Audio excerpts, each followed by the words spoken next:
I think we're ready to pull this all together. Thanks, everyone, for coming. We are very, very happy to have an event like this with our at-large city councilors and at-large city council candidates. Hopefully, Sean Curran will be here. Hopefully, Brian Santaniello said he couldn't come till 7:15, just so you know, but maybe he will. And I'm hoping for Sean, hoping nothing happened because he has confirmed twice he'll be here. So let's all hope he's coming. And thank you all for being concerned and caring about local government. It's so important. Now it is our help when some of the other help is not here. So thank you all for taking that responsibility. And so I would also like to introduce you to our neighborhood councils, presidents, and representatives, because in addition to our councilors sharing information with us, our neighborhood council presidents are hoping to share information with you that would be helpful about what we need and what our hopes are. So our Metro Center Association President, Betsy Johnson. Hooray. Oh, I am Linda Mattis O'Connell. I always forget that.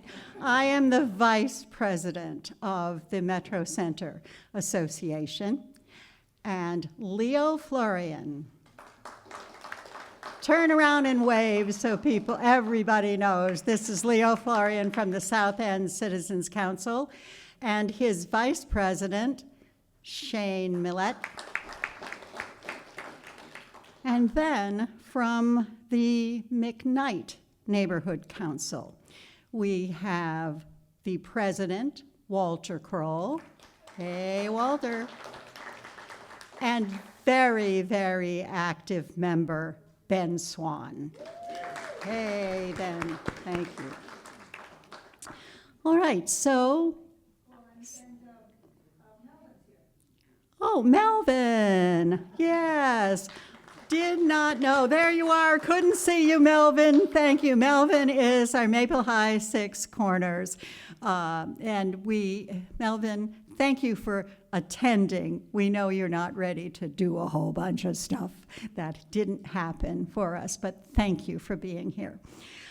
Okay, so we're ready now to hear from the candidates.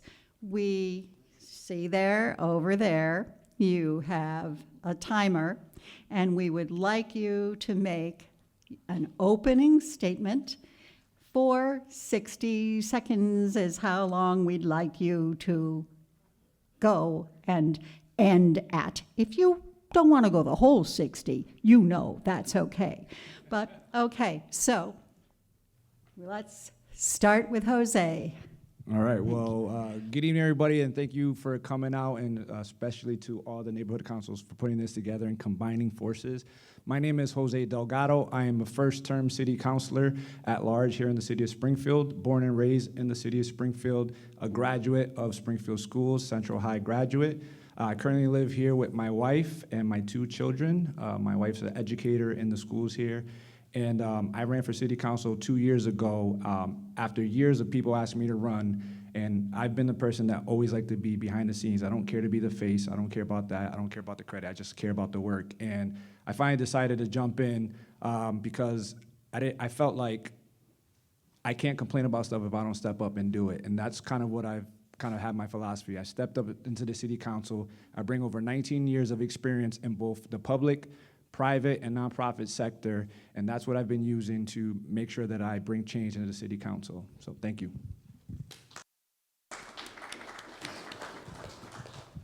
Hello, everyone. Good evening. I'm going to echo my colleague and thank all of you for joining us today, and thank you for the neighborhood councils for hosting us today. My name is Tracy Whitfield. I'm the vice president of the city council. This is my 4th term, going on my 5th term. I am a proud product of the city of Springfield and the public schools, and I also got my undergrad in finance at American International College and my master's in accounting and taxation at American International College. So all my education has been right here in Springfield, and that's how much I love it. I have 2 grown adults that I also raised through the Springfield Public School, charter schools, I'm sorry, at Sabas, Springfield International Charter School now, and they did a phenomenal job with my children. I have a granddaughter who is currently in private school because it is my choice, right? And I have to go with what I respect for my family, and so I made the choice to put her in private school. I'm also just proud to live and work here, and I support, my time is up? I wasn't.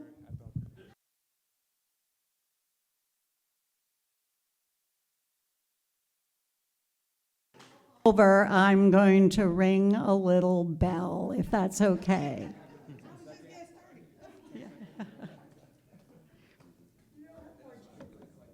Okay, Nicole. Hi, everybody. My name is Nicole Coakley. I was born here in the city of Springfield, raised in Charleston, South Carolina, and moved back here in '99 to continue the work that I promised my mom I would come back and do. I'm a mother of 5. I have my associates in law enforcement, my bachelor's in human service, my master's in psychology and counseling, and I am currently pursuing my doctorate degree in business administration with a concentration in organizational leadership, and my dissertation is on women of color and political leadership and the effects of work-life balance. So I am here running in the city of Springfield to bring a new voice to the table. No, I am not experienced, but I am a strong leader that can get the job done. I want to make sure that the things that need to be done here in the city is being done, and we are holding folks accountable for their actions and making sure that things are not being said but not being done. So making sure that we have somebody that's going to follow through on everything that this city needs, that would be Nicole Coakley. Hey, hooray, hooray. Good evening, everyone. My name is Juan Latore. Thank you so much for being here tonight. This is my 3rd time seeking an at-large seat on Springfield City Council. I'm a lifelong resident of the city, and I'm proud to be from Springfield. And as I work every day in our different neighborhoods, one of my major goals is to make other residents feel really proud to be from our city, because I think we have a wonderful city with boundless opportunity. As I mentioned, I'm a lifelong resident. I'm a graduate of our public schools. I live in the 16 Acres neighborhood, and I'm the vice president of our civic association. I'm a member of multiple nonprofit boards across the city. I volunteer with the Boy Scouts, and I'm a very proud Eagle Scout. And I've always felt like a city like Springfield that's given so much to me deserves the best out of the people trying to give back to it. And so it's one of my life's goals to repay Springfield for being so wonderful to me. It's an honor to be here tonight, and I look forward to talking to you about my plans for Springfield. Thank you. Great. Catering? Is on? Yep. Hi, I'm incumbent City Councilor Cateri Walsh, and I'm running for re-election because I love Springfield. I love being involved, and I originally got involved because Danny and I raised our family here, our 7 children here, and I wanted to make sure that Springfield was the kind of place that people could live, work, and raise a family and would want to come back to. So I also want to thank all the neighborhood councils, and I see so many new friends here and old friends here that I've worked with over the years doing things for the city of Springfield. I want to continue to do it. I have a lot of experience and a proven record, but the important thing is I love Springfield and putting Springfield first. Thank you for the opportunity to meet you tonight. My name is Justin Hurst. Thank you all so much for coming out. Always appreciative to see so many engaged voters here in the city of Springfield. Again, was born and raised here in the city, graduated from the Springfield Public Schools, attended the University of Virginia, and I knew at an early age that I always wanted to come back and give back to the city that had given so much to me. My parents have been longtime advocates here in the city of Springfield, so I knew what it was that I was going to do. Attended Western New England College School of Law, and then taught high school English part-time. And so wanting to impact more people, ran for city council, and I've served on the city council for the last 10 years. Just 2 years ago, ran for mayor of Springfield. We fell a little short, but wanting to continue to have my voice be heard, I decided to run again for the Springfield City Council. So I'd appreciate your consideration on November 4th. Thank you. Okay, if you want to just pass the mic down, so we will be ready to start with Tracy this time, so hang on. So, just the format. Here, we will have presentations by our neighborhood council representatives who are going to just portrait. Here's what our neighborhood is, and maybe talking about some needs and hopes. And then we will have some general questions that apply to all of our neighborhoods. And then we will have some questions, quicker questions about things we would really like you to know that we would like you to commit to do. So we will ask you that, tell you that. And then we will give you a last term, the last round will be if you want to revisit something that we have talked about, and then make your final statement. So we'll begin with Metro Center Association President Betsy Johnson. I need to use this mic. You can hold this, or you can. First, I wanted to call attention to for the counselors to look at the 4 booklets on the table in front of you, but actually look at them later. But over the past 2 years, actually a little bit more than that, all of our 4 councils have been involved with the Pioneer Valley Planning Commission and the city to develop 10-year investment plans. So if you want to know what are the hopes and desires for these 4 neighborhoods over the next 10 years, they're in these booklets. And we sort of assumed you maybe had not seen them. So presents for you to take home with you tonight and look through them. And then you'll have a better sense of, they also each have a little profile of each of the neighborhoods as well. But in terms of Metro Center, it's the downtown, or it's otherwise known as the downtown, the neighborhood council for the downtown area. But most people don't realize there are just about 6,000 residents in this area, not just businesses and museums and social service agencies. The other thing, but almost all of these residents live in large and medium-sized apartment buildings. Very few people live in 1 and 2 family houses. Also, I've heard this statistic, roughly about 1/3 of our area is surface parking lots. And and that doesn't include the many vacant and underutilized, mostly commercial buildings. Of particular interest to me is also the large historic church on Salem Street. There's also, as you'll hear from some of the other folks, quite a significant impact resulting from absentee landlords.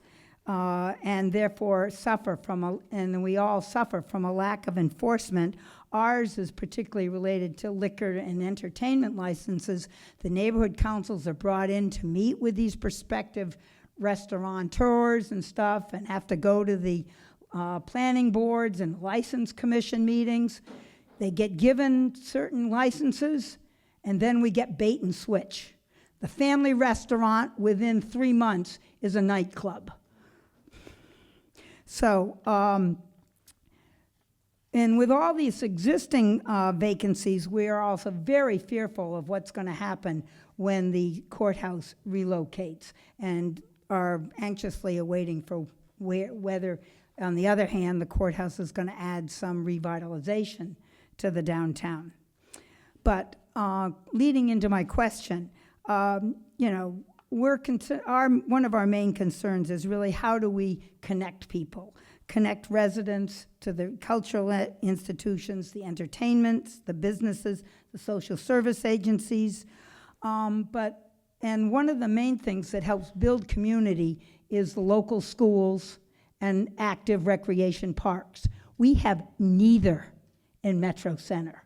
So my question really is going to be, we're really pushing for the development of an active recreational park, one with jungle gyms and a basketball court and maybe some other unique recreational facilities. And so what can you do as counselors to help us in that pursuit? Thank you for the question, Betsy. I said thank you already. Don't have to repeat that. 1 minute. A minute for the answers. All right. I had the privilege of being in a Community Preservation Act meeting with Betsy when she actually announced this same concern. And so I show up. I go to the meetings, I attend the meetings, and I listen to our constituents. And so in the meeting, I told Betsy that I would support bringing a park to the Metro community, specifically in the area that I guess had the gas explosion that is still vacant. That's a perfect opportunity to put a park right there. But we have to show up. We have to understand what resources are out there. We have to understand how to advocate for these particular placements of parks. And so I'm really involved in systems change, so I do my research. But you can't do your research if you're not there. And so I do go to these meetings. I do support Betsy in getting the funding from the city through the Community Preservation Act, through CDBG funds. I worked in accounting for the city, so I know a lot of different avenues to bring resources to the neighborhoods for what you want. You, Nicole, you next. Hi, Nicole Coakley. For me, I would definitely support bringing the jungle gyms in the parks there. I'm a mother of 5, so yes, please give me somewhere for my kids to go let that energy off. I would love to. But also, it's about community conversations and getting the resources and the information out to our constituents, getting it out to our community members to make them get involved so they'll learn more. If I didn't get into politics the way that I am, I wouldn't know a lot of information because it's not shared across the board. So making sure that individuals are learning about what's going on in their neighborhood is vital to making sure Springfield continues to go in the right path and making sure that it is strong and developing the way that we want it. So absolutely, I am supportive of it, learning more, taking walkthroughs, and helping out as best as I can. Go on. Thank you. Betsy, I think that's a fantastic idea, and I would love to support yet another beautiful park in the city of Springfield. As I mentioned, I'm vice president of the 16 Acre Civic Association, and we had National Night Out back in Greenleaf Park in August. And so many residents came that hadn't been to the park in years, and they were blown away by the investments that were made. And they didn't realize that they had this incredible park in the neighborhood. And you know, my vision for our city is regardless of where you live, you should have the same opportunities to have incredible amenities and investments in your neighborhood. So I'm looking forward to being part of that conversation. I know there's a lot of different areas within Metro Center that could be potential opportunities, and we've got to make sure we find the right spot that brings as many people there as possible and that they can do it as easily as possible, especially by walking safely to the park, which is critical for a lot of families working and living in the downtown area. So I'm excited to support the project, and I'm looking forward to be one of the counselors that someday gets to vote on the funding. Thank you. Well, I have to agree with everybody so far that that's a great idea to have a park. I think green spaces and recreational spaces are what makes Springfield such a great city. I think I heard a statistic the other day that we have over 51 parks, and major parks and pocket parks. So I think every neighborhood deserves one. I would think that first you would get a consensus, and I wouldn't be the least bit surprised if Betsy and Linda have already started canvassing and getting support. Book on your table, just have to let you know. Getting support for an idea like this, I would think that you would. I don't know if you've gone for CPA funding, but I think that'd be a great place to start. And I think our park department has a great record of success in helping people with those kinds of grants in parks. So another thing that people don't utilize enough, and I think you could do, is start a public speak that the city council has. Then everybody on the council gets the idea that you need help, and everybody can help in different ways. So I wish you great luck. Yeah, no, I think it's pretty straightforward. You know, Parks are an investment, and they're also an investment that attracts young families to not only want to come to the city of Springfield, but also to want to stay in the city of Springfield.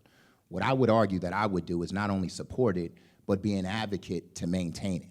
While we do a lot with respect to these grants in terms of sinking money into our parks, what we do a poor job at is maintaining it. In addition, when we start talking about the funding, because I know that's a critical aspect of these parks and getting done what it is that you want to get done, we need to be mindful of how it is that we're spending our money. We certainly can't spend $6 million on clubhouses at golf courses when we could have used the money for a significant investment like this that is going to impact families. Especially as it relates to downtown, we need to also make sure that we're marketing our city. We do a poor job in marketing our city, and once we have these beautiful parks, we want people to actually use them, and if we do a better job marketing, then they will. Thank you. Okay, so Nicole. Oh, right, you're not finished. I'm sorry. 6, 7, I'm trying to check you off. but I Listen, you're didn't. staying on it. So I agree like everybody else, but the one thing I don't want to see is we do a really good job in this city of creating these reports, and then you never see anything implemented. So I don't want another report every 10, 15 years without implementation. That's the first thing. We need to make sure that if we're doing that, we need to push that. We've got funding that's coming from all different areas that has been mentioned, CPAs, but we also have our state and federal delegation, right? And we should be pushing on them to do that. Downtown deserves an amazing park, and I think, you know, there's 6,000 residents. They deserve an amazing park to go to bring their kids to. I'd also like to see more activation with our children and our folks, our kids from the school department to actually help design and then use the kids at Putnam to maybe even build some of the stuff. We've done a lot of stuff in the past using the talent in Putnam and the talent of our kids, and we should continue to use that. And that's one of the things that I'll probably get into a little bit more later on. Thank you. Okay, let's have Sean take the mic, and then you're going to hear, Sean, we're hearing from our neighborhood council presidents with questions after. They're giving a portrait of their neighborhood, so you know how they think of the neighborhood and what it is, okay? So Leo, let's do Ben. Ben Swan representing McKnight. Do you want to hold the mic or do you want to stand up? It's fine. It's up to you. Hello, everybody. I'm Ben Swan. I'm representing the McKnight Neighborhood Council, which is an elected board, but all of the residents of McKnight are members of the McKnight Council. McKnight is one of the smaller neighborhoods in the city. It borders on State Street, the Highland Railway, then over to the rail line next to Route 291, and then down to Armory and Federal Streets. It has a number of parks and terraces in it, the largest of which is Magazine Park, and one school, Rebecca Johnson. It is also, as you may know, home to a number of apartment buildings and complexes, but also one of the largest wood frame Victorian house collections in New England. And with respect to those houses, we have had, let me just start over. The larger aging homes in the McKnight neighborhood are frequently the subject of housing speculation. Would-be landlords seek to introduce co-living arrangements under the guise of sober houses or group homes. When these situations arise, the McKnight Council seeks to be informed and involved in the permitting of such activities to minimize their potential disruption to the neighborhood quality of life. Will you commit to informing and including the McKnight Council's involvement when such actions come before you? Hey, Sean, you were trying to make, oh, sorry. Our plan is for everyone to be first and then move on. So you're first now, and then pass the mic down. Terrific. Yes, affirmatively. We need to include the neighborhood councils in housing decisions, and certainly McKnight needs to be included and be a part of that. And if it isn't, I think we need to address that. We do have a very active housing director in Jerry McCaffrey, and I do think that we can reach out perhaps a little bit more aggressively to make that happen, so I would agree. Okay, pass on to Nicole. Yes, I would absolutely agree with making sure that the McKnight is included within this conversation, because who better can speak on behalf of what they want in their community than the folks that live in that community and knows their community. So I would absolutely agree with making sure that you guys are a part of the conversations from the beginning to the end. Great. Ben, thank you for the question. It's something that comes up in our city a lot. You know, neighbors depend on the quality of life in their neighborhoods to make those neighborhoods attractive to live in and attractive to see new families come into. And it's one of my concerns as a resident and a candidate that we could be doing more in terms of our code enforcement and our housing enforcement to address these types of issues. One of the big issues that we have in our city is some of those quality of life issues that you're describing. You know, they're only addressed from 7 a.m. to 3 p.m. Monday through Friday. And some of these issues can come up on Fridays, Saturdays, Sunday. And I think we need to find a way to dedicate some more resources to engaging some of these households that may be operating under the guise of a permit that is not actually lawful, and to get them into compliance, bring them before the boards, including the neighborhood councils, and get them properly permitted or end their operations. Thank you for the question. And I agree with everybody here that yes, definitely neighborhood input is very important, not only for McKnight, Metro Center, South End, and Maple High, but the input from the neighborhood councils is a very important part of the decision-making of the Springfield City Council. I want to assure you all that when you come before us for a project, we pay attention to what you say, because we know you have the heartbeat of your neighborhoods, and it informs us to make good decisions, not only for your neighborhood, but all the other neighborhoods. And I'm trying not to laugh, but the last time I saw you, Ben, you were blowing bubbles at the McKnight Neighborhood Festival in the rain. So, but anyhow, your input, very, very important. And I look forward to working with you all. I would agree with Councilor Walsh. I can't imagine that we would move forward on any action regarding something along those lines without not only consulting the neighborhood councils, but also consulting the residents in the area in which folks are looking for those entities to be housed. Oftentimes, what I end up seeing is that while our neighborhood councils are vibrant and active in the community, sometimes there are residents who are still not informed because they're not at the neighborhood councils. And so I would not only work with you all, but work with the rest of the residents within your neighborhood to make sure they're also informed, who also have a stake in this. Now we're going to really see how they can work as partners. Down to Jose with a mic. Oh, you're going to bring it yourself. I thought we just see all the hands going. Thank you, Justin. Yes, that's the first answer to your question. It was funny because Justin said what I was going to say. You know, a lot of times we meet with the neighborhood councils, but my biggest fear is that we don't have enough residents coming to the neighborhood councils. So how can we help you to get more residents involved? Because a lot of times it's a small number of folks that are making the recommendations, but I also want to see other folks who are going to be impacted alerted as well. The other piece is you guys have a beautiful neighborhood. A lot of folks come here to visit and check out the beautiful homes. We've got to find a way to make sure that there are opportunities to save a lot of these homes that sometimes fall in disrepair.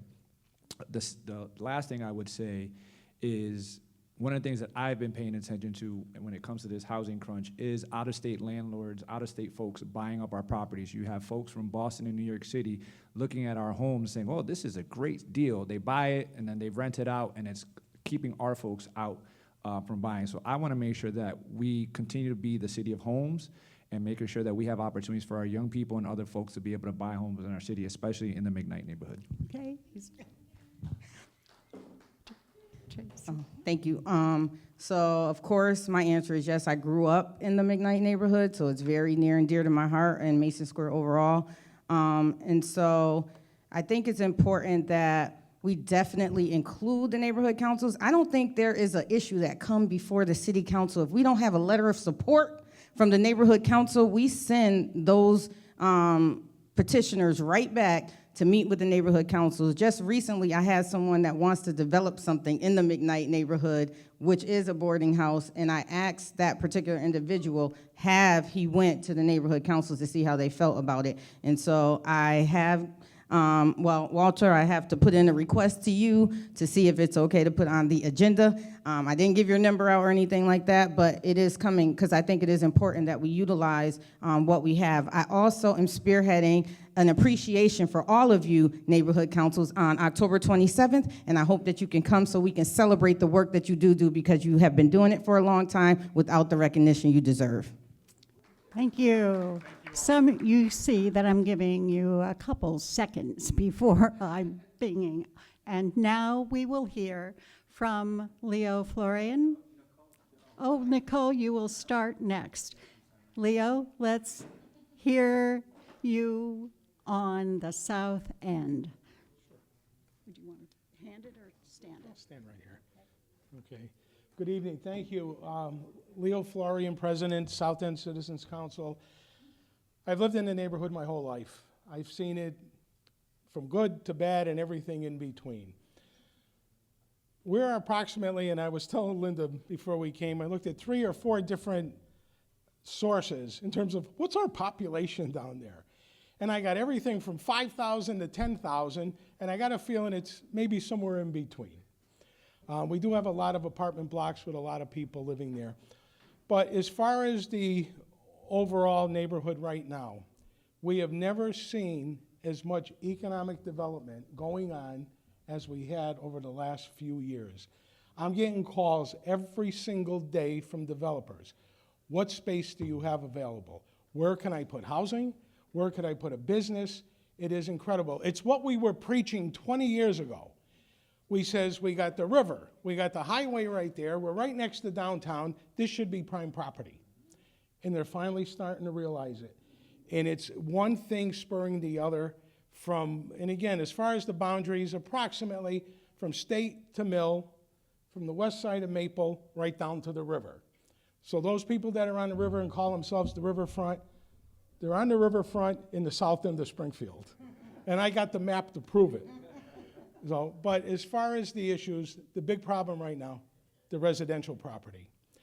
We have homes down there. We are maybe at the point of 10% of owner-occupied homes. Years ago, we were one of the highest numbers.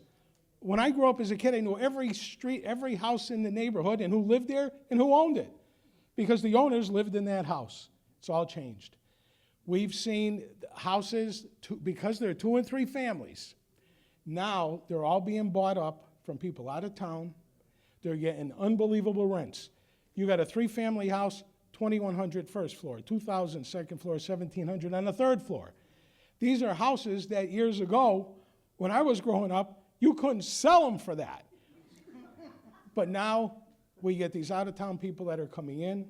They're buying a property. They're just doing it for the rent. They have absolutely no concern over the neighborhood itself. And when it comes to the quality of life, when it comes to them taking care of their property, from code enforcement to the police to everything else, they're killing us at this point. I've seen people leave because of what's going on all around them. And they says, we just can't take it anymore.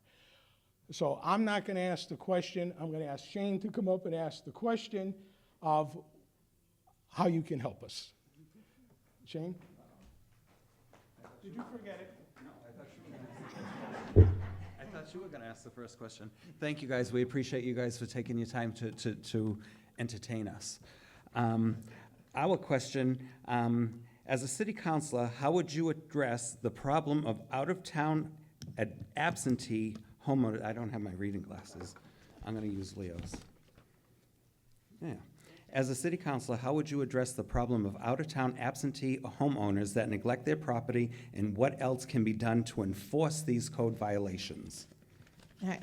Yeah, so I many times hear this and being endorsed by the Realtor Association of Pioneer Valley. I totally understand that having landlords that don't live here but wants to come in here and raise the rent is a problem for us, and then they don't take care of their property. That's another problem. And then we do have us that stay here in the community, but we end up getting ticketed for something that's really not our fault. We have to figure out how we can work together within our community, work together with these landlords. It's either you take care of your property or you got to go. We have to stop allowing them to purchase it just because they're paying a higher bid than those of us that live here within our community. So it's very important that we start holding them accountable and not turning our head, closing our eyes and saying it's going to be okay, because it's not, because it's tearing Springfield down, and we have to make sure that we are doing our part when it comes to making sure that Springfield is rising and not going down. Thank you. I have to start by saying that Leo's a real humble guy. The street that he grew up on now bears his name because of his credible years of service. And things that are happening in the South End, they don't happen overnight. It's because people like Leo and Shane and everyone at the South End Citizens Council, who for decades have been working with these organizations and with these developers to provide quality housing, quality projects in the neighborhood. Leo, Shane, I spoke about the need to increase our investments in code enforcement and housing code as well. But I have another novel idea for you. Let's work to make sure that more Springfield residents can become Springfield homeowners and compete with these out-of-town landlords. Let's provide incentives to our city employees to help them buy a home. Let's raise the city's first-time home buyers program. And if someone wants to come to the city and get city funds to help a project, they better be able to offer first-time home buyers incentives to their employees as well, so their employees become Springfield residents. Let's compete with those landlords. You beat me to it. I also wanted to recognize Leo for having the street named in his honor. And, you know, whenever I think of Leo and all he's done in the South End, I also have to remember his mother, because a lot of us on the council know that Angie Florian really started that wonderful interest in the South End.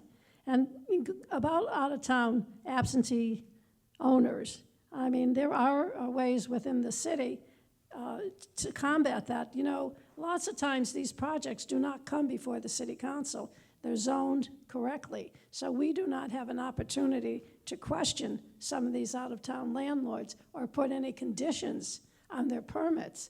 So you have to really rely on code enforcement, and you have to rely on people in the neighborhood making you aware of what's going on. And until we know there's a problem, there's not much we can do about it. But sometimes there's no legal recourse to people coming in and buying a home. But when the city council gets together, it's not a home, but is that a minute already? Yeah. Well, when we come back, I'll tell you how the city council has worked to get rid of all the litter at the Dollar Tree. Thank you. Thank you so much. Excellent question. What I will tell you is that, you know, before we start looking at absentee landlords, we as a city need to hold ourselves accountable. If we want other people to have pride in their homes, if we want other people to have pride in our city, we as a city need to have pride in our city. When I walk around, and maybe it's not in the South End, but when I travel throughout the city, I'm looking at our parks that are strewn with litter. I'm looking at our terraces that are not groomed. I'm looking at a lot of the little things that other people are looking at who may want to come in and have a dinner here in Springfield, who may want to come in and invest here in Springfield, and the likelihood is high that they're turned away. Certainly, we need more folks in code enforcement. There is no doubt about it. We need more folks in the building department. There's no doubt about it. We probably need an office of tenant rights where folks know what their rights are so that they can go to code enforcement a lot faster. In addition to that, we need to make sure that we have a full complement of folks in the legal department so that we can get these cases to the courts much faster and get them resolved. Now we're going to see the teamwork of the mic coming down to Jose again. Thank you, thank you, thank you, and thank you for, we only have 2 mics. We're not rich. Thank you, and thank you to Leo and Shane. You guys have been like the face of the South End for the last several years, like Batman and Robin out there. And thank you to you and your family for everything you've done. In terms of how do we battle this? I mean, this is an issue that we have, right? And one of the things that I see that we could be doing is, I know a while back we did a whole thing where we put the landlord's names or the property management owner. We need to go beyond that, a rental registry or something to really impact these folks. I echo some statements that we've talked about in terms of how do we help folks become homeowners. This was just really came off of the last question I answered in terms of out-of-town folks coming in here and buying up. One of the things I did as the chair of the Buy Springfield Now program when we were trying to help folks get into homeownership, we connected them with people that were giving them the right information. We pushed the city's incentives of down payment assistance, but we also created a package to make sure that we highlighted the city and the positives that we have to offer here in the city. Man, this goes really fast. You're good. Thank you. One of the things that I am doing currently with Public Health Institute of Western Mass and the Law Department is starting a non-owner occupied registry. And so they would have to register each year, pay fees, and go through compliance checks. That's one way that we can hold them accountable for not be absentee landlords, because now you're registered, we know who you are, because it can change, right? Without us knowing, we know who you are annually, and we're doing compliance checks annually. Another thing that we can do is invest in our local developers, because when you live where you work and build, you invest more, you have more pride in your community, and you give back to your community. And so if we really focus on our local and emerging developers to create, because we can't stop the non-owner occupied from happening, but they will care more. I'm a developer. I care about the city of Springfield, and I make sure that the properties that I develop or my team develops, we take good care of them. Thank you. One thing we could do is, we have a tremendous amount of corporate landlords that have moved into the city the last 10 years. And in conjunction with that, rents have skyrocketed. The city of Springfield, I think in 2022, had the highest amount of rent appreciation in the United States of America. And I think that's a direct result of the corporate landlords moving into the city. So when corporate landlords do come to the city before the city council and ask for a tax credit, one thing we should do is a certain portion of their apartments should be turned into condos that individuals can buy. That way we'd increase the home ownership stock in the South End, and we just wouldn't be turning everything into a rental. So I would support that. Okay, so now we will begin with some general questions that we, as councils, have discussed and believe they're relevant to all of us. So yes, Nicole, you will, oh, you started. Yes, we're going to have Juan next, all right? Oh, yes. Just so, I didn't mean to interrupt. Just so everybody knows, I'm president of the Maple High Six Corner Neighborhood Council, but these are my colleagues. So I didn't feel comfortable standing there and fielding questions to them. But the vice president of the Maple High Six Corner Council, Raymond Ray, is here. He'd like to ask. Oh, Raymond, now, see, we had not heard that you had questions. Raymond, do you want to come up?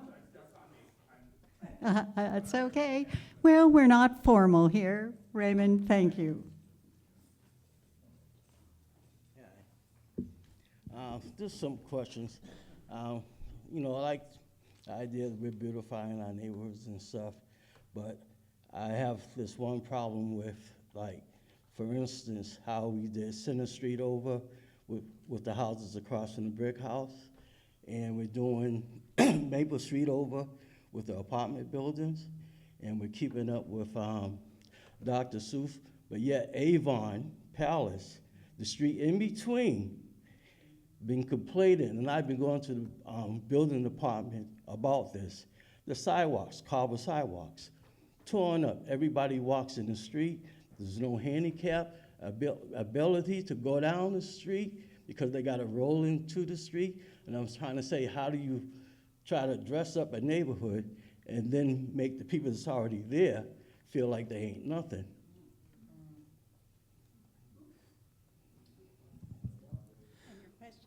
My question is, how will you address this problem when you come out to say the neighborhood needs redeveloping? Look at the neighborhood that's been crying the most for help first, then develop it. Because without that, I mean, I'm a homeowner. If I came and went one street across the street and seen a raggedy street. It tells me the city ain't about much, but to get me in here and not work on any problems. Thank you for the question. You're talking about one of the great mysteries of the city of Springfield, which is how does the city decide what letter grade they put on the sidewalks in the streets, and how do they decide which neighborhoods and which streets get paved and which sidewalks get done each year? It's like an enigma. And every year, I give credit to the incumbent councilors. The DPW comes to announce that they're going to be doing more projects. They pick the streets, and they ask, can we get a list? Can we see what's going on?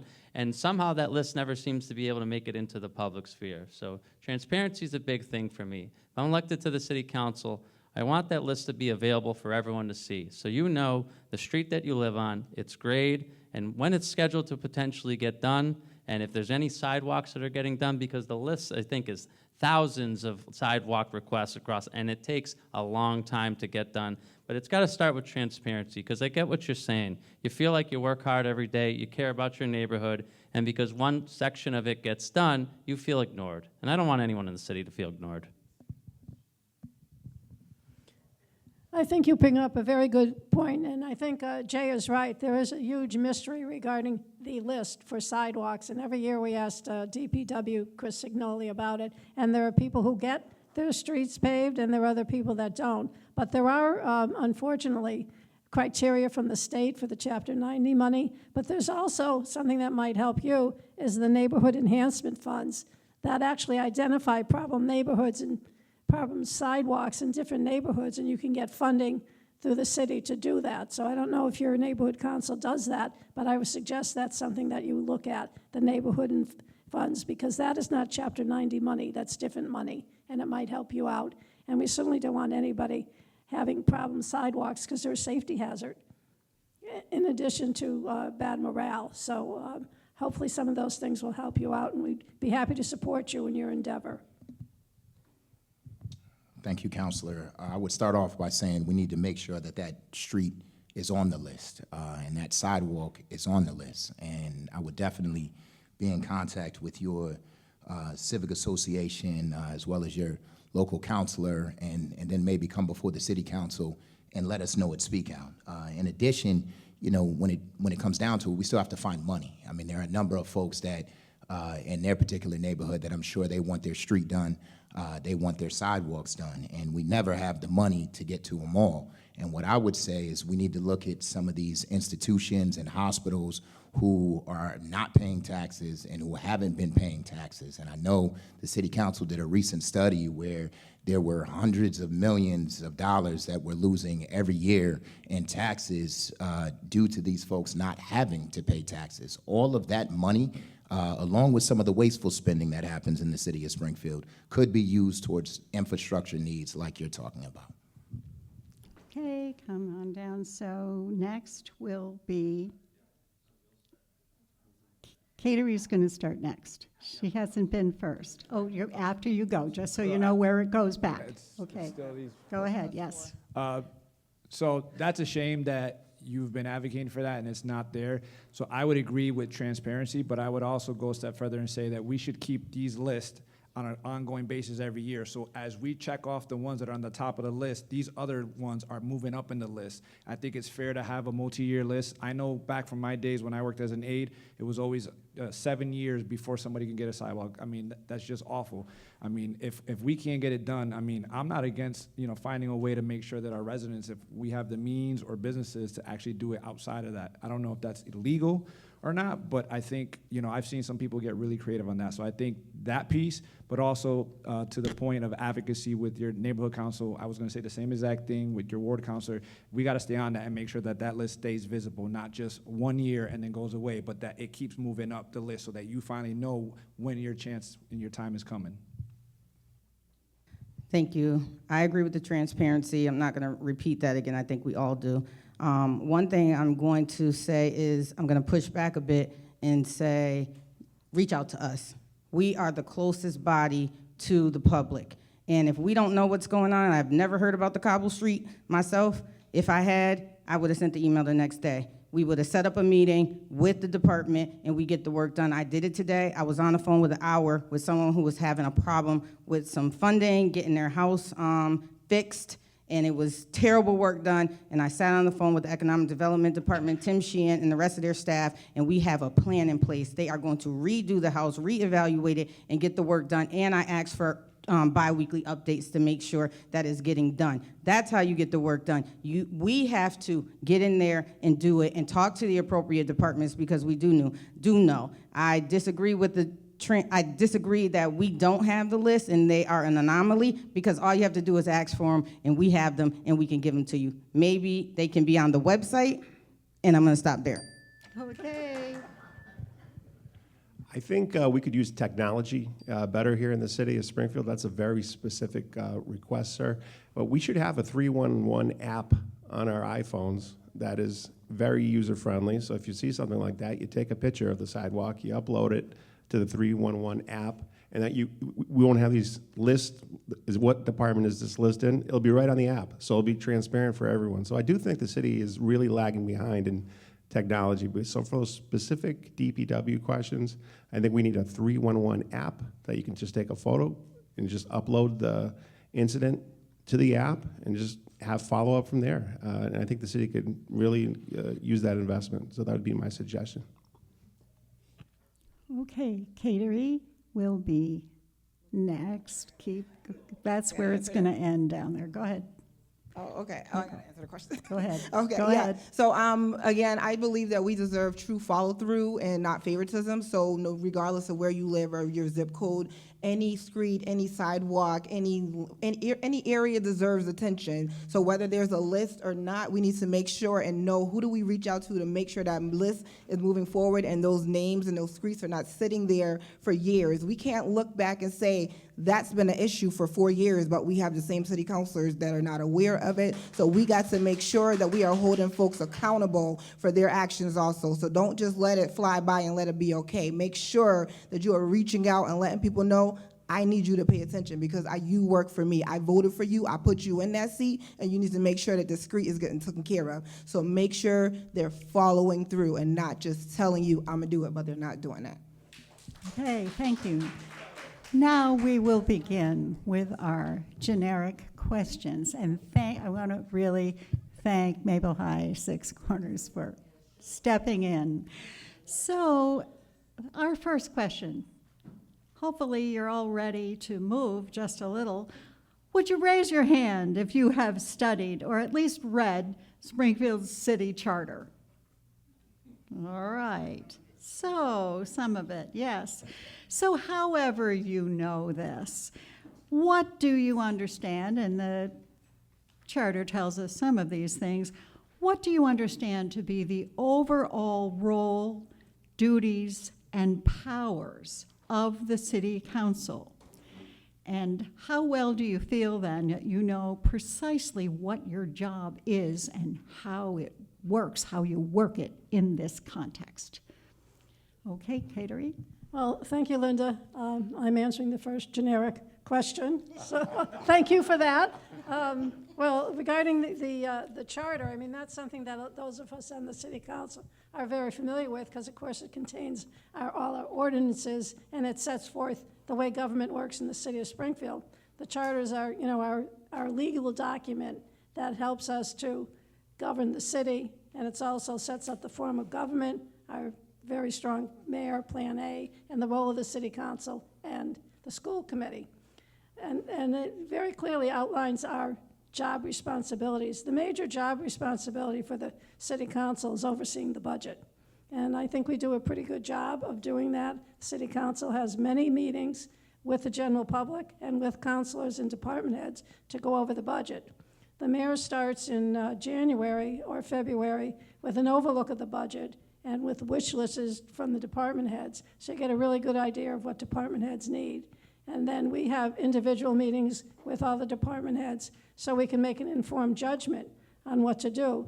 But as a lot of you are talking about tonight, one of our major roles, as in the charter, is land use, zoning, and permits. So everything that we're responsible for is in the charter. Okay, we're done. And I think everybody here is doing a good job of following it. Thank you, Justin. I'm glad Well, you know went what? first, Councilor We Walsh. could do a minute 10. We could do 70, but we may go a little over 8, but not long. Go ahead. So, Councilor Walsh said a number of things. We approve the budget. We also issue special permits. We do zone changes, and then we also pass laws.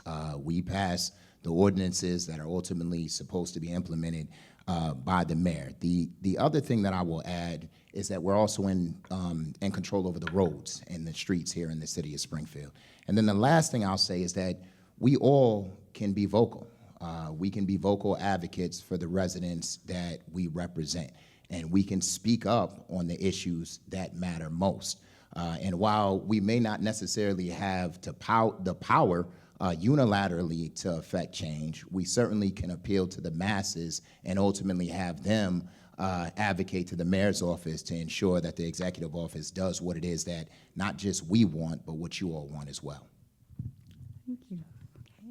Okay, back down to Jose. Thank you. So I won't repeat what Councilor Walsh did because she did a really great job of stating our duties. So on top of what she said, we're also advocates.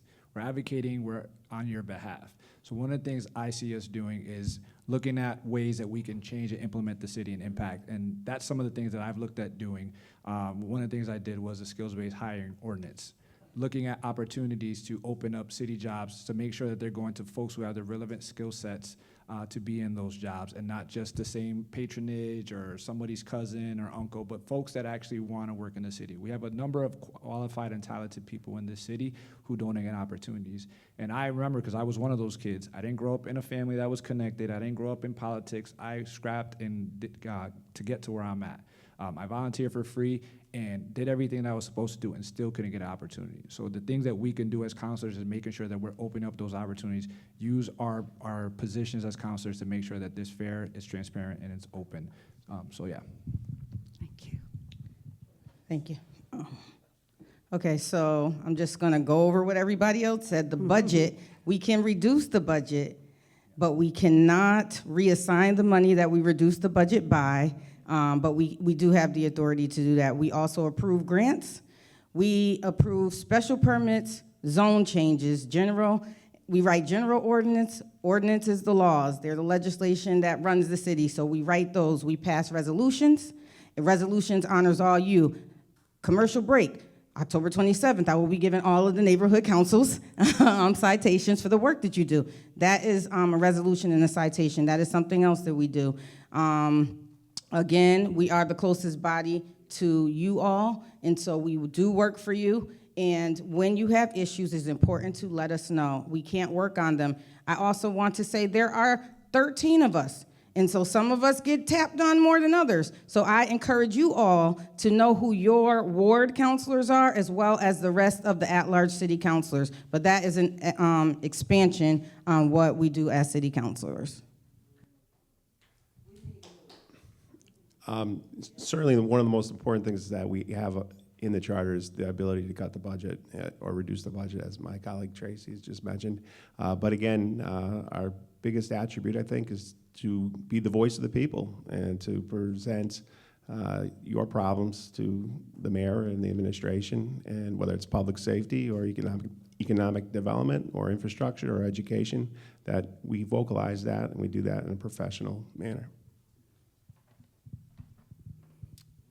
They have said it all. I won't repeat what they said, but I will say that city councilors, we need to be present. We need to make sure that we show up for our community and not for a photo op and when we feel it's an opportunity for us. We need to make sure that you know who we are, what we do, how we're gonna do it, and everything else that comes along with it. So hold us accountable for the things that need to be done within the city of Springfield. We have to make sure that we're showing up. So yes, we will be the voice for you at the table and make sure that things are getting done. If there's a complaint, get help from a city councilor to show you how to write your paper. How do you submit it to the city councilor before the board so you can be heard on any issues that you have concerns about? We need to make sure that we are educating our community and making sure that you know how to do the things that need to be done. Before I started running, nobody even know who our city councilors were. But now I'm making sure that I'm educating them and making sure that they know so we can continue to show up and hold everybody accountable.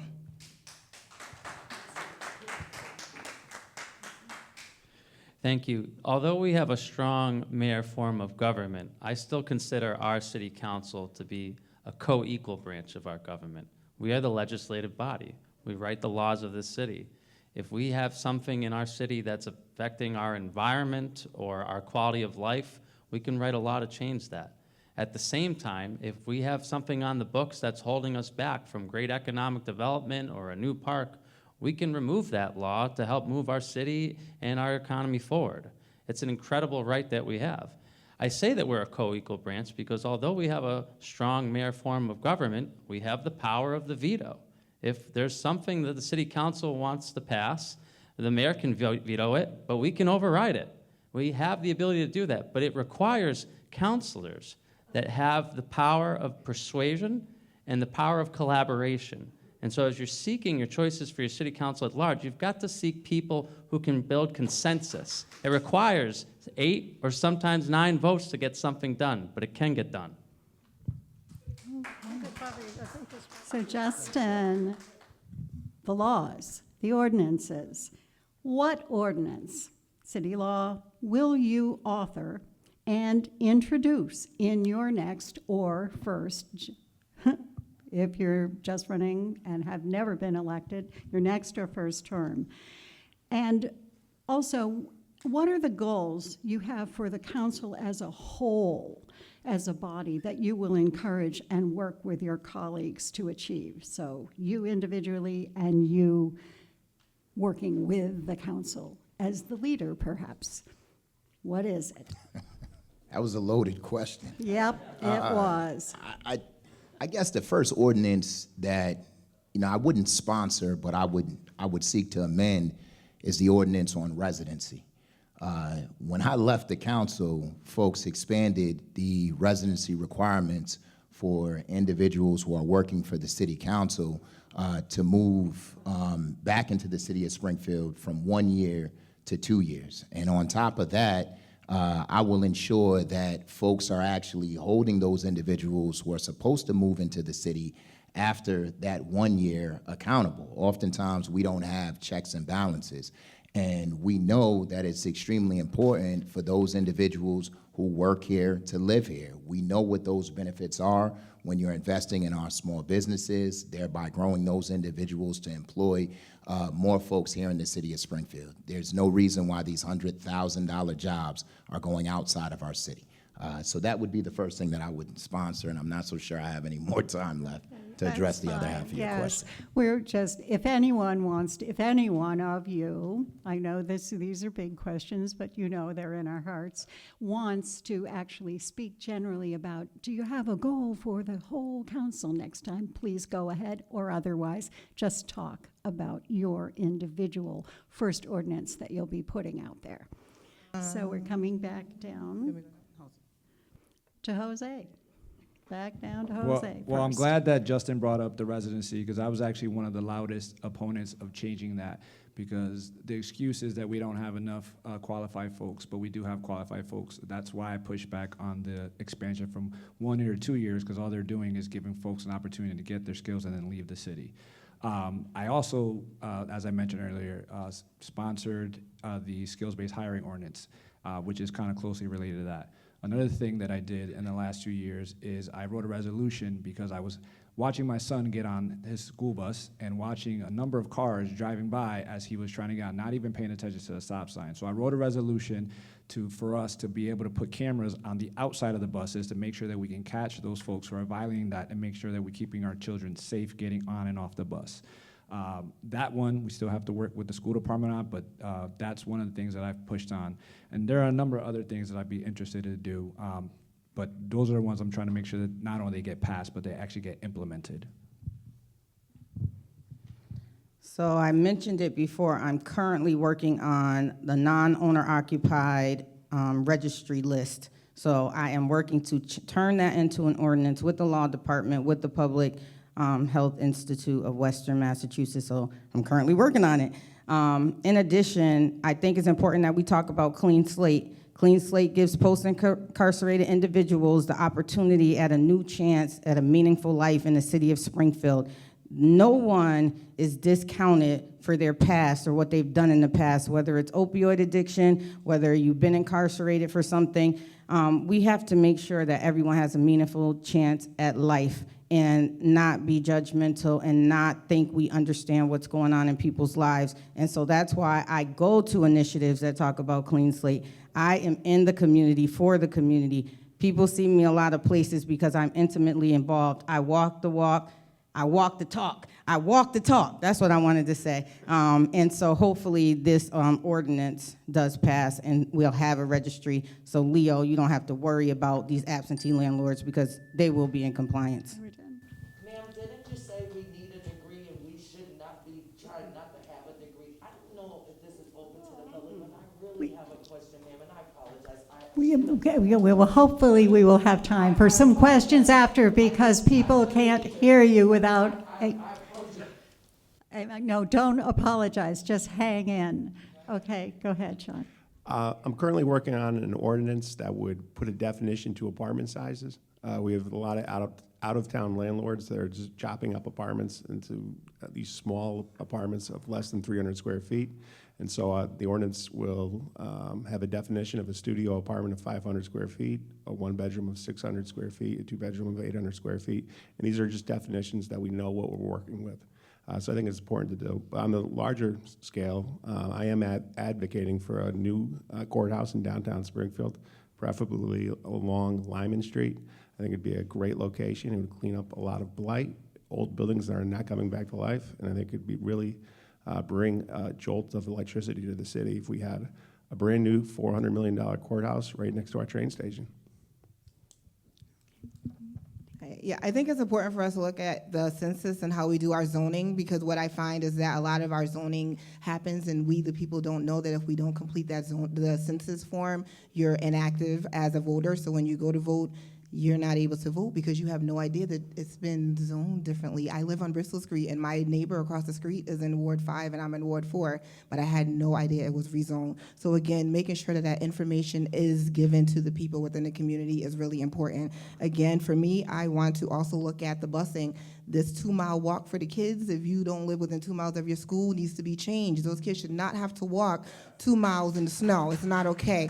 So many times I find myself picking up kids to get them to school and making sure that they're okay. Some parents don't have cars, but we gotta look at that because it may not affect us now, but it will affect our children later on. So doing what we gotta do now is really important. Thank you so much. I'm working on something now, even though I'm not elected. I want to see the city pass an urban woodlands ordinance. And the reason I want to see it pass is because in my neighborhood, a solar developer has the right to cut down acres of trees and build an industrial solar panel site right across from residential housing. And I thought it was so unfair that the city really had no oversight over that. And when I think within the context of this forum, so many of the neighborhoods represented in this forum have very little tree canopy. And that really, when you think about climate change, impacts the quality of your neighborhoods. They're hotter, it's more difficult to find relief, your utility bills are higher, and because of that, we need to protect those areas of trees and forests we still have in the city. Not because we don't want development, but because we want responsible oversight, and because we want our neighborhoods and our neighborhood councils to have a say in that oversight. Okay, thank you all. So now, Shane. Oh, yeah, we're sorry. I am so sorry. Okay. Well, I can pass if you want me to. No, just go. I answered it already. I clicked off one too many. Well, you know what? I think there's 2 prongs to this. I think we have to strengthen existing ordinances, and I know there's an initiative now to make sure that our schools and our parks and our drugs are drug-free, no needles, and have cleanup. But something that I've been giving a lot of thought to is zoning. Many of you have mentioned it tonight. I think it's an ordinance would be helpful to review our zoning because maybe there's red tape, maybe there's barriers, maybe we're making it difficult for people to build here and to have more affordable housing. But another interesting thing, and I was mentioning it to your pastor, I think it's very timely. I was reading today about a new state initiative. Believe it or not, it's called In God's Hands. And it is an initiative to help churches turn their properties into housing. I think would be very important for us to support something like that. It might be very successful, and it might be like ADUs. You could do it without special permits and no hassle. So I think we need to take a look at zoning ordinances. I think it's been 20 years since we've done it. And I also think it's been almost 25 years since we reviewed council rules. We're done. Thank you. I had another thought, I'll wait. Well, you will be able to return to these things. So Jose, it's going to be your turn to be first this time. Okay, so Back to me. Leo has another question. Again, regarding the neighborhood, we talked about the absentee landlord, code enforcement, and getting more action on those type of things, but also special permits. The special permits come along with conditions. How many special permits in the last 10 years have been revoked? I bet you the number's very, very low. Who's following up? We put all of these conditions on to these special permits. And I have one of our residents here today has been dealing with an issue for how many years, Mary? Right? Where there was a special permit granted, there were conditions attached. We've talked to code enforcement, the police, we've talked to everybody there is to talk about what's going on and clearly pointed out violations. And they're all over. The hours that businesses stay open, supposed to close at 2, they're open 24 hours. Supposed to close at 12, they stay open till 2. The special permit conditions right now are like a joke because they do not have anybody following up on them. And it's because we do our job. We're patrolling the neighborhood. We know who has a special permit in our neighborhood. We call them on it, but we don't have the authority to do anything about it. That's right. And all we can do is, I guess the first is go back to you. We go back to you, let you know. I don't even know what the steps are after that and what you can do with it. So between that and the people, when you talk about what's going on in terms of getting back, I should have said this earlier. We have people that are on the street that own a home. One of them is running an Airbnb, is not following the rules of what he's supposed to do. His response was the fine that he's getting is so small, he'll pay it and just keep renting the apartment. And that's what he's been doing. So that part, again, something's got to be done. The fine has to be good enough to where he's going to stop and think. We have people now that are taking their apartments, literally putting up walls, separating them, making rooms, and renting out the rooms without code getting involved, without the fire department getting involved, and they're renting it and getting away with it. The fines have to be enforced. Shane, you could take it from there. So the question. I'm waiting to respond. You know, they've been working on this, Yeah. not just yesterday. It's out there. I'm glad he took his blood pressure medication. So the question is, we have several special permits in the South End that are in violation of the conditions, and it seems like there is nothing in place to enforce them. What would your solution to deal with special permits, and how would you enforce their conditions? Well, thank you for the question. The first thing is, I think we need uniformity. I think the fact that we have so many different special permits and then they have different conditions, we've got to figure out a way to get them uniform so that we're not guessing, we're not asking specific things and individual to everybody. So whether that's some type of special task force or something, because this is a much larger issue than I think the city can handle, I think we need to actually sit down and relook at them and rewrite them. So if we need a special task force of folks that represent from the city, that represent from the other side, I think we have to have that conversation. The other piece is, we don't have enough code enforcement folks. That's just what it is. I've gone to plenty of neighborhood councils. Those folks are overworked. They don't have enough staff. So we're trying to balance this balancing act of having enough people but not raising enough the property taxes to be able to pay for them. So we have to be able to give them some support services as well. And the other piece on the fines is, yes, I would like to see some fines, but I also want to be careful that we're not upping the fines too much to the point where we're hurting our residents who may not be able to keep up with some of their stuff, who need support to be able to fix their houses. So we have to have a balance. So I would say a special task force to really dive deeper. Well, my answer is create an ordinance or amend it. And when we do that, we get your neighborhood councils involved.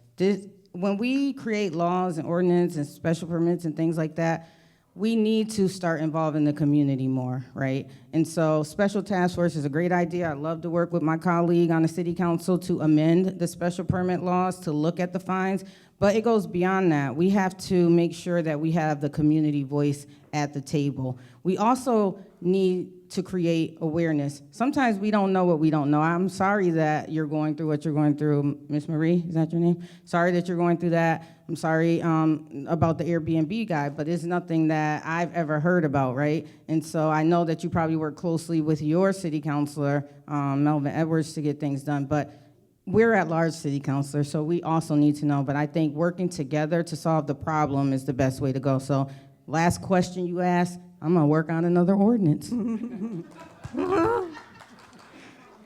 Just to the point, there should be a person that you just talk to for if there's a special ordinance and permit violation. So that needs to be recognized. The city needs to do a better job of pointing that person out. And so I do agree with you, Leo. Yes, I agree with everyone. What everyone has said, and as far as yes, I had down looking at what's already written and amending it, so we can make sure that we're meeting the needs of your community also, because it shouldn't be happening, especially if it's been going on for years and you've made a complaint. But then what happens next, Leo? You should know what happens next. You should know. I already made my complaint. Somebody should be calling you to follow through to make sure. I'm sorry, but we're not doing that like this. Like, we're not gonna do that. We're not gonna disrespect anybody. So she's not gonna sit there and make gestures to this audience. We're not doing that. And we do need new people. And I gotta leave because I just have a question. 6 of you at large. How many are you getting elected? It's Don't 6. you? 5 will be. There are 5 seats. Catering and Justin.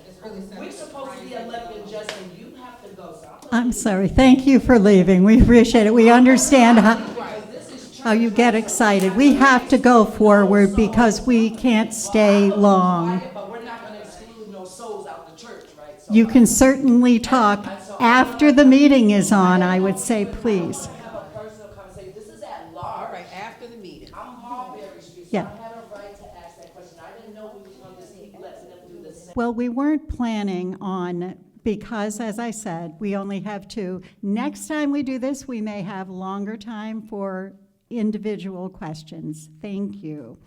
So, you want to keep going? Yeah, let's start over. I apologize. It's okay, honey. Just all Don't right. apologize. So again, for me, I was saying that I agree with everybody has said, and I had jotted down that we need to look at what was already written and amend it, because we need to make sure that we are also meeting the needs of your concerns within your community. Leo, there's no reason for it to be talked about and there's no follow-up. Nobody's called you to say what's next. Nobody has said this is what we're going to do, that we're going to send somebody out. So we have to make sure that us as city councilors, us as a city as a whole, we have to make sure that we're meeting the needs of specific things that need to be talked about and addressed. So that's really important. So you should not have to continue to have that problem if it's been going, especially if it's been going on for years. Why? Stop telling me that there's no time and stop telling me we don't got enough people. Look at the budget and figure out how we're going to redirect some of that money. If we know that we need to put more code enforcement in there, then where are we going to pull this money from next year out the budget? We're going to make sure we're taking this amount from here and put it over here so we can pay code enforcement so this can get taken care of. Leo, I appreciate your passion. I know some of the struggles you've had at McDonald's, for example, on the South End. Out in the Outer Belt, for example, there's a new owner of a gas station, and you might not know this about gas stations, but you're not allowed to sell gas if there's not an attendant at the gas station. The reason is, God forbid, that there's a fire. You know, you're not going to have someone there who can immediately react to it. and protect the neighborhood, right? I want to explain to everyone, special permits are special for a reason. Kateri talked about it before. They apply for special permits because that use is not guaranteed based on that underlying zoning. They mean something, and they require a majority of council votes to get approved. So we can't be afraid, number one, to revoke a special permit if we think someone's been given the opportunity to do the right thing. And at the same time, I think we need to be sending the conditions to the special permits to all the special permit holders annually so they know about it. And I want to see overnight code enforcement and zoning enforcement to address some of the issues of ours. Okay. Well, you know, there's a couple of things regarding this question, but it isn't that we don't have enforcement protocol on the books. It may be that we don't have enough people doing the enforcement.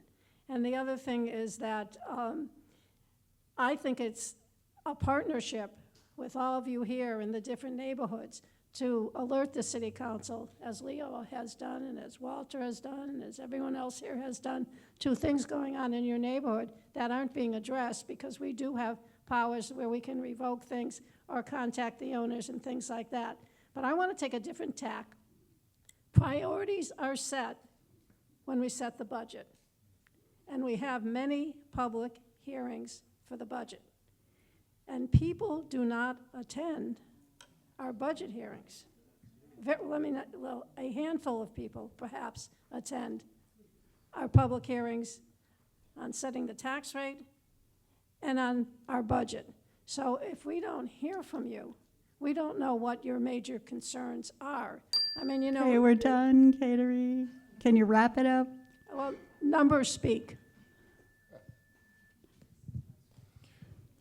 I think the city council does a really good job in terms of doing their due diligence with respect to these businesses that come before us and sets the conditions that are fairly strict. I would argue that where we fall short is when it comes to the mayor's office. And I think a lot of these questions, the mayor also holds budget reviews for his various departments. And every year, they say that they're fine, we're fine, we're fine, we don't need any more staff. I very rarely hear any of the department heads say, I need more. Well, we need to have a conversation with Tim Sheehan, who oversees the Office of Planning and Economic Development. The idea that we only have 2 zoning officers throughout the entire city that are responsible for enforcing these conditions or reviewing these conditions of these businesses, it's just not realistic. And so if it is really an issue, then we need to bring it up to the mayor as well and say, hey, listen, and to Tim Sheehan, and say, how can we better staff your department so that we can review these conditions? Because it's not just in the South End, it's throughout the entire city where folks are frustrated. Okay. So now, we're going to ask you some questions which we hope you can respond to in just 30 seconds, okay?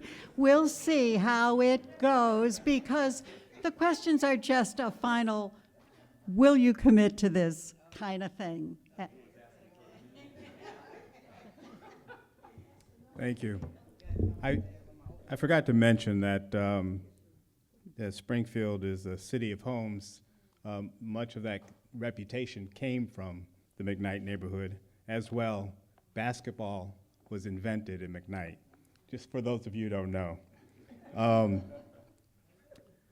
As quasi-governmental bodies, neighborhood councils frequently review and provide recommendations to city departments, boards, and commissions.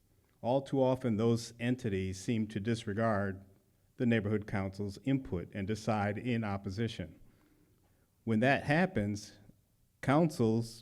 neighborhood councils would like a word.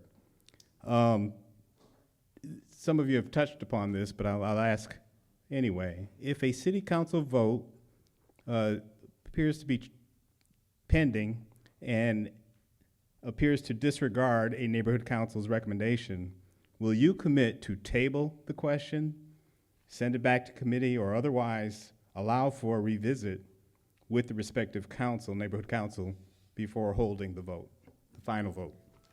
So I am open to it under certain circumstances, right? Because if we have sent an item to committee 2, 3, and 4 times, there is certain time frames that like a petition has before we can approve it or deny it. And so I definitely welcome the conversation and the communication, but it would have to be like a case-by-case basis.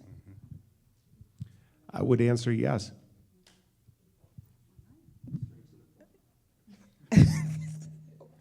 Shay, why y'all talk every time I get the mic? No, sir. It would be yes for me. Also because I serve on several boards. I'm also on the board of trustees for Libertas Academy Charter School. And yes, there's several things that come before us, and I have to say, no, we got to look at it more and let's revisit it. So yes. Thank you, Ben. Like I said, I'm on a neighborhood council board myself. I know how hard we work to advocate for our neighborhoods. As a city councilor, I will never take a vote unless I feel I have a full understanding of the issue, and that includes a deep understanding of the neighborhood council's view on it and the research that they've done. I can't always say that I'll vote in favor of what the neighborhood council believes, but I will always take into full consideration your research, your proposals, and your opinion. It's an important part of the process. Thank you. I'd like to say, to reassure all of you, that it's certainly been my experience on the Springfield City Council that it rarely happens that the City Council doesn't pay attention to what the Neighborhood Council comes before us and says. And if we don't have a letter from the Neighborhood Council, 9 times out of 10, it goes to committee. So I think your input is very important, and don't underestimate that we pay attention to you, because the input of the Neighborhood Councils is very important. I understand your intent, and I certainly think that the neighborhood councils ought to be considered.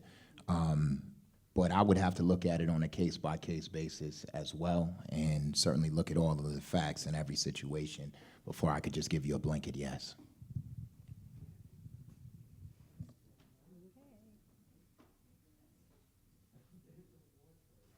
I would say yes. I'm willing to hear the neighborhood council out if I wasn't at the neighborhood council meeting. But I also agree that, you know, I wouldn't do a blanket yes on everything. It has to be case by case. I want to make sure I understand where you guys are coming from. I also want to understand where the other side is coming from, so that I can make the best decision on what I feel is the best for the city and for the neighborhood. Thank you all. Thank you all. So now, another question about committing.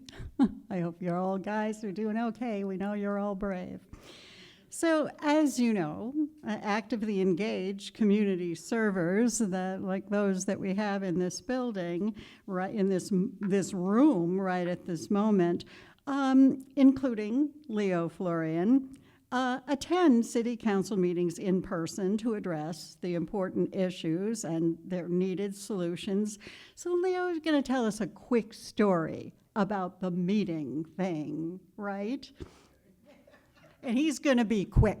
Maybe Betsy, turn that on so he can see what's happening. I'm trying to remember the story. Okay. No, what it came down to, and people, I've heard this before. I don't know what the rule is right now when it comes to attending your meetings on Zoom.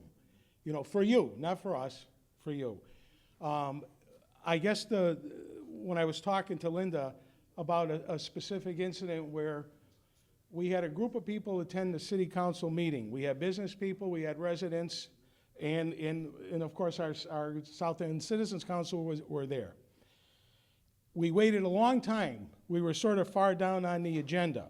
But when it came time for the agenda, there was only a handful of councilors that were in the chambers, and the rest were on Zoom. And that particular night, they lost the feed to the Zoom. So the bottom line is they couldn't take the vote.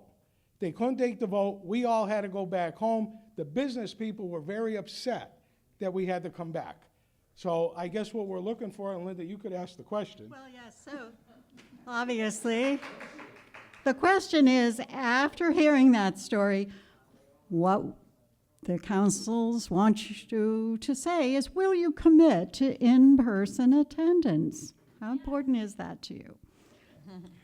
Zoom really has transformed the city council since it's in the last 5 years. And I think our subcommittee meetings have been really enhanced by Zoom. We're able to meet with experts from across the state, and it's very convenient to have those meetings. We've all been on the subcommittee meetings. But I think perhaps the suggestion that in-person attendance for counselors unless there is an exception, and I guess maybe granted by the president of the council. I would consider that, yes, because I do think it's important that when people come to our council meetings that you should see a full chamber. So I would be in favor of that as well. We're done. Thank you. Nico. Yeah, 30 seconds is good. We don't need tremendous background. Just want to hear your feeling here. It's a yes for me for in-person meetings, and especially when we know what's on the agenda and if we're going to have to be voting, it's very important that we be in person. COVID is like over, guys. It got us spoiled, but now we need to be back in person. Thank you. I'm going to issue the mic drop moment of the night. I submitted a press release on this today. I believe that there are too many city councilors that are misusing the remote participation policy. I'm perfectly okay with it for subcommittee purposes. I think it's inexcusable that there are multiple councilors that barely make it to in-person meetings for when they're voting on important issues more than 50% of the time. If you elect me to the city council, I will be there in person 100% of the time. Thank you.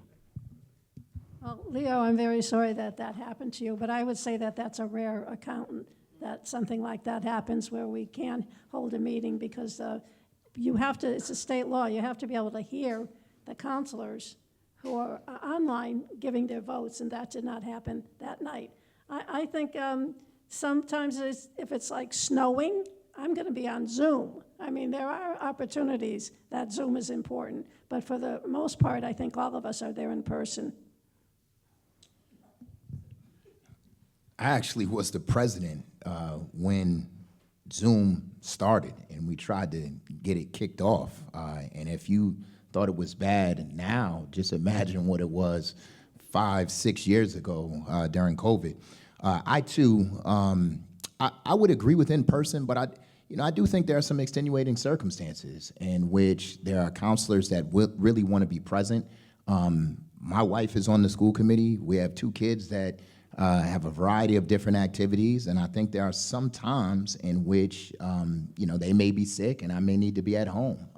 And I just can't be there in person but want to participate. So I do think we need guardrails. Maybe you allow 2 or 3 times in which you can attend via Zoom. But I do think we need to have it because there are some extenuating circumstances that come up.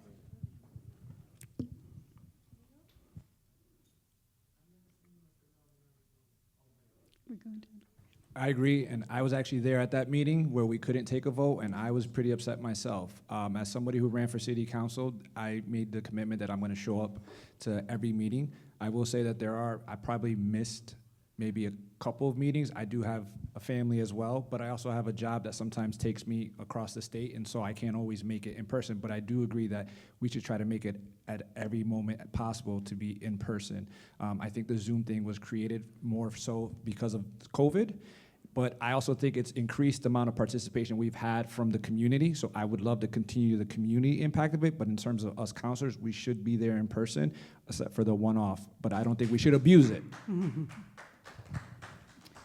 And so I have a story. I was a kinship foster mom of 4 children that all had to do homework, get fed, and get sick. And, sometimes we just can't make it in person. I would prefer a quorum over everybody always being in person because you cannot vote without a quorum. And so if even with that meeting, we don't know what was happening in people's lives at the moment, we wouldn't have been there and we wouldn't have been able to vote anyway because it wouldn't have been a quorum. So I do think city councilors should be in person, but I also think that we are human beings with lives, with family. I also work cross-state. Sometimes traffic prevents me from making it to a meeting, but I get on that Zoom. It might, I get on that Zoom to make sure we have a quorum, to make sure I can hear the information, and to make sure I can vote. And so extenuating circumstances, yes, but I do agree with being in person the majority of the time. Okay. So now we have another question about meetings. We're into meetings. Betsy, do you want to come over? Again, we'll do about 30 seconds. So public speak-outs to inform the city council, thank you, members occur before your regular meetings, as we know. Now, Betsy is going to share shortly, right? I would experience that you have. 30 and your seconds, concerns. quick. 30 seconds. We'll count 'em. I'm very, one of the issues that comes up citywide is the speeding on all our streets, citywide. So there were a number of us who organized a whole effort to get different people to show up at, and be part of Speak Outs at 3. We were going to do more, but we stopped after 3 consecutive meetings over a 2-month period. And it was an insult. It was an insult. The Speak Out is an unofficial part of the meeting. Before the meeting, there were maybe 3 counselors. There was, thank you, Mike Fenton, the president, for being there. And then I'm being told I'm going on too long. Anyway, it was an insult. Yeah. Meanwhile, I was going to hand out everyone a copy of the school committee who has the Speak Out, not at every meeting, but scheduled as part of their agenda. So therefore, the public is actually heard. So I wonder, Wrapping up. the yes, no, would you follow the model of the school committee? Okay, bring down to Nicole. Yes, I will say yes. And as the former chair of the Hampden County Commission on the Status of Women and Girls, I've had to run several meetings. And yes, we had our public speak out, a part of our agenda to make sure that they were able to be heard. Betsy, thank you, and thank you for all the work that you and everyone at Walk Bike Springfield does, because I think it's very informative and very important to the city. Short answer is yes, I think that's a great idea. I've had the same experience myself. It's very frustrating to go down to City Hall and not get to collaborate and speak to the residents, to the councilors in person. And so for me, even though it's not a portion of the meeting where you're voting, it's just as important part of the meeting, and I want to be there in person, particularly because while I'm a hard worker and I'm a good listener, I do not claim to have all the answers. I want to get your input as residents so we can understand and advocate for you. I think that's a good idea. And one other thing I always think is that there should be more people at the public speak, but there also should be more people when we do proclamations. When we do proclamations on hearings night, I would love to have the entire council there, because then we are recognizing individuals and businesses that have made Springfield better. Last night we had 2 proclamations where we had a group, we were recognizing that wonderful 19th Amendment that gave women the right to vote, and we had maybe 50 women there who were celebrating, and not all councilors were present. We also had a young basketball team, and I think that everybody should be there for the public speak and the proclamations. But believe it or not, I think that would trigger an ordinance change. It would have to be voted on. So I just want to read to you all what it is that you didn't ask the question, what are you going to do on day 1? But on day 1, I plan to propose our regular meetings to start at 6:30 and have a speak out be a part of the regular meetings, so that when residents take time out of their schedules to speak out, all of the council will be there to listen. I too have heard those concerns. It seems to me that it's something that we should easily be able to do, and we should be able to change the rules accordingly, which I will do as my first piece of legislation on the city council. I'll second. You're back down to Jose. The problem with public speak out, I'm so sorry, the problem with public speak out is that you have 2 people come and then the meeting is done. And so that we now have to pause for 20 minutes before we start our regular meeting. So if you include it as part of the regular meeting, then you won't have to stop and the regular meeting can just continue right after public speak out is done. So sorry. Okay, that's enough. We may not hear that in the recording, but hopefully the audience heard. Go. No, I agree. I think it's simple. I mean, I'm already acting as if it is part of the meeting. I'm one of the ones that does show up at 6:30 and am there. I mean, I was there when we had the students recognize and the folks. So to me, it's already part of my duty. So I would make sure that, I think we should do it. I think this is a great question, because I didn't understand public speak out sometimes because the city councilors couldn't reply back, and I'm like, we can't respond, like I got questions for this person. I'm trying to figure out what they're talking about, what's going on. I want to expand on it. And it was just like some type of unwritten rule, like, no, we just listen and then we move on to the next one. So having a part of the regular meetings, we can ask questions to anything in the regular meeting. So I would definitely support that. Me and Jose was over here talking about, let's do that ordinance too, before Justin comes, if he comes, so we can already have it in place. So we would definitely love to put that as part of the regular meeting. So Justin, I don't know. You're done. Thank you. Thank you. Okay, so one last question from you. We'll try to keep it short, right? Come on. I'm sorry. I agree. The next, yeah. I would make Oh, public sorry, speak sorry, out as sorry. part of the regular meeting, so, thanks. You know, Tracy was so energetic. I forgot you were there, Sean. I'm so sorry. No, okay, I'm not, of course not. Juan will be the next first one. Okay, go, let's try to keep it short. Okay. My other question was, I'm from Maple High, Six Corners. Our community is very, very small. We're the smallest in Springfield. But yet we got a commercial property that our neighborhood would like to keep because they've been through so much trauma. The property I'm talking about is Springfield Academy. And when they first got it, it was hit by the tornado. Then they went through a process with the Historical Society, which they lost money. And now with Trump cutting the foreign students, they're taking a hit too. I want to know, if you become counselors, how can you help our neighborhood keep a business that we want in our community? Linda, I think it was Nicole. Is it me or Juan? I forget. Yeah, we're happy to do whichever you think is right. I think we've been pretty good. Okay, you want to go first? Okay. You are first. Okay, thank you for the question. It's a tremendous asset to our city. It's a beautiful property. I've had a chance to meet the owner, and I know what they're doing there with their international school, and I want to see it stays too. It's historic. It's the perfect type of property to take benefits from CPA funding, and I'm really excited the opportunity to partner with them to see that location continue to grow, because it's a beautiful part of the neighborhood, and we want to see that whole neighborhood stay strong. Okay, thank you. Well, I think all of us want to make sure that a property like that, particularly in that particular space, stays vibrant. And at this point in time, I think if they have major concerns, and if you have major concerns, then you need to come to public speak, and we'll make sure that everybody is there to listen to you. But sometimes we are limited into what we can do. Until a problem comes before us, we can't help solve it.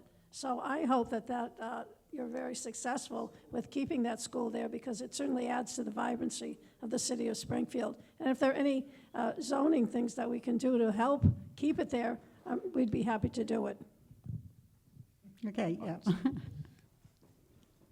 Yes, I would absolutely support us having a conversation, not only with the neighborhood council, but also with the owner, to ensure that we preserve that property if we can. In addition, I thought that we should have used some ARPA money, American Rescue Plan Act money, to invest in that particular property, and it was unfortunate that that didn't occur. But I'm certainly supportive of doing whatever it is that we can on the city councils and to help support it. Okay, down to Jose again.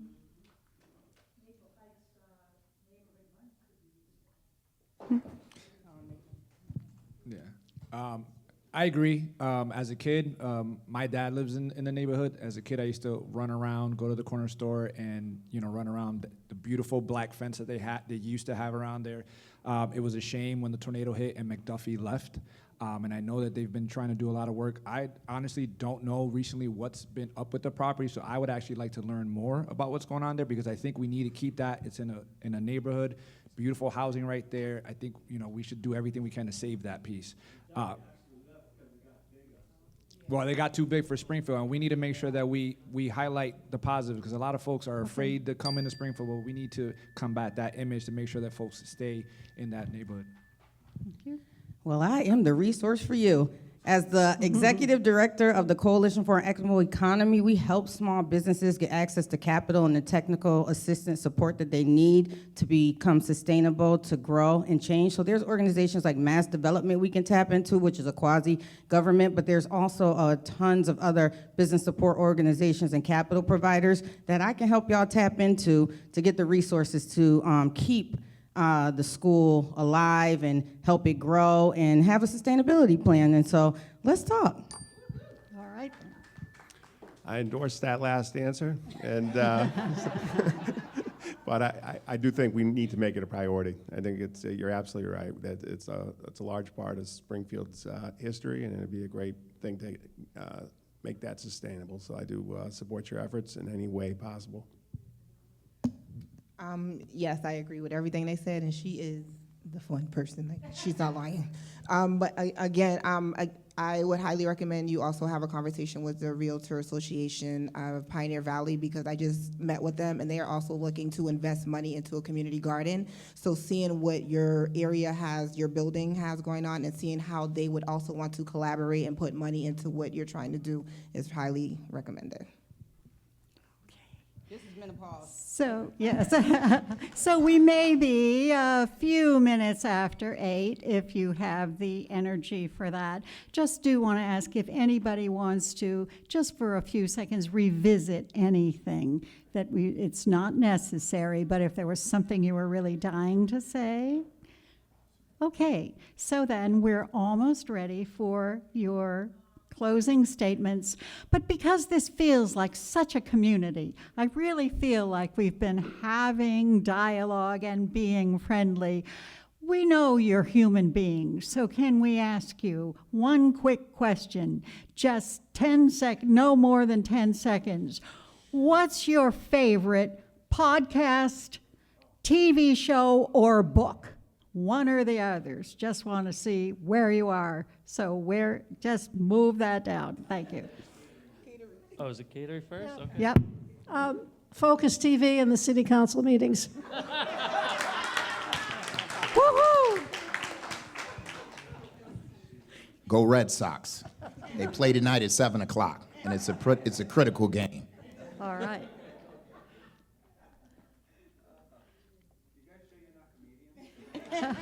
I'm not that funny, but I'm old school. I like to watch reruns of stuff. Fresh Prince of Bel-Air is my favorite show of all time. Ooh. I like to watch anything that I don't have to really think about. Right now I'm watching Gen V, so that's currently. The NFL today on Sunday. I have kids, and every time I wake up, my TV sometimes end up on Everybody Hates Chris, and I just look at my son like, who's bothering you at school? But Everybody Hates Chris. I love that show. The audience that worked on that show, everybody hates Chris. Oh, okay. All right. Okay. All right. I'm going to give two. Because I'm hopeful, The West Wing. But because I'm a regular guy, unlimited episodes of Seinfeld. All right. All right. So now, everyone, these are our farewells, your final statements. Obviously, we would love you to tell us, why should we and our neighborhood voters vote for you? I know you know how to do that. First of all, thank you all so much for having us again. Thank you all to the neighborhood councils for the vibrant questions. It's been an honor and pleasure to serve the city of Springfield for the 10 years that I did on the city council. I'm hopeful that you all really engage others. I know you're here today, but when you look at the past election and there was a 3% voter turnout, we need to make sure that we get as many people out as possible. Now, certainly I would love for you to encourage them to support me, but we need to get people out and get them really engaged. I will continue to work for you all. I'll continue to be a voice and an advocate and speak up on the tough issues that matter most to residents. Thank you.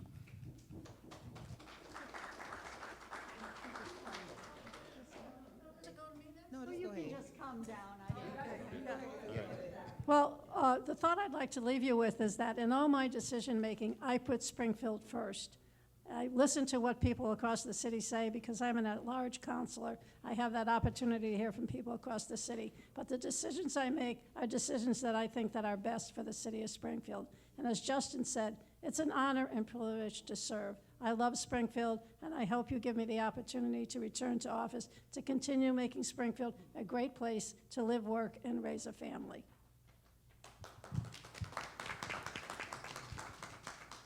Thank you so much for being here tonight. Again, my name is Juan Latore, and I'm here running for a third time because I love my city. I'm proud to be from Springfield, and this is my opportunity to give back to the city that I love.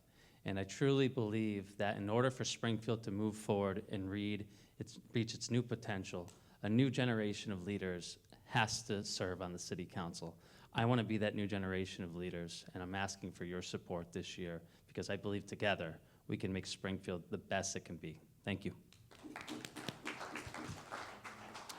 As your 2025 Western Mass Remarkable Woman and being nationally recognized in Hollywood, I showed up for Springfield. So that lets you know that the work that I'm doing here for my community is being recognized and not going without being seen. So I promise you, and hold me accountable for not doing whatever I'm supposed to be doing, but I know I'm going to get it done. But being your next city councilor, you don't have nothing to worry about because I will continue being the voice that we need at the table and that new voice. I am not the one that's going to talk about it and not show up. I can tell you what I've done, what I'm doing, and what I will continue to do as your next city councilor. Thank you for everyone for attending, and thank you to InFocus Springfield for broadcasting this. It's been a privilege to be a Springfield City Councilor at large for the last several years. I look forward to continuing to work on economic development issues like the new courthouse, a new basketball complex, a potential new food hall, because this city needs jobs. We need jobs for our young people, and so that's what I'm intent on fighting for, and I thank you all for allowing me the privilege to do so on your behalf. Thank you. As current city councilor, I walk the talk, period. So as the executive director for the Coalition for an Equitable Economy, I bring resources from the state to the city, from the federal government to the local level. I'm involved in systems change as the housing trust representative, which I got going again because I wanted to make sure that funding comes into the housing trust and go out to land trusts and go out to housing and developers. We are now starting to have those meetings again. As the vice president of the city councilor, I am there, I am present as the co-chair for over 10 years of the Mason Square C3 initiative. I am actively involved with the community every single week, making sure the neighborhoods, the residents, the families, the children, and the seniors stay safe.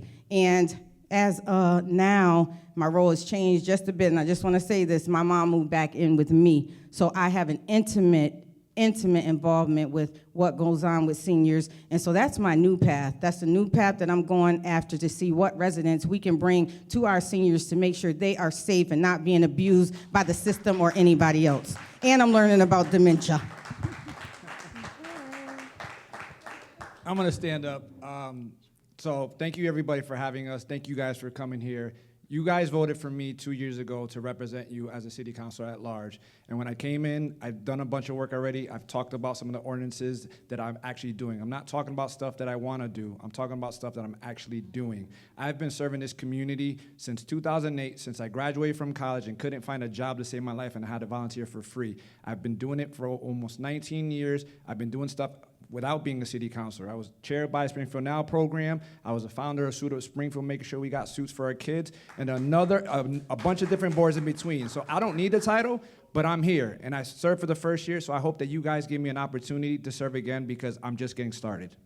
Woo-hoo. Thank you, everyone. Thank you, counselors, and thank you for the mood here. It's not formal and, Robert's Rules of Order, and thank you so much for, virtual hugs. Thank you.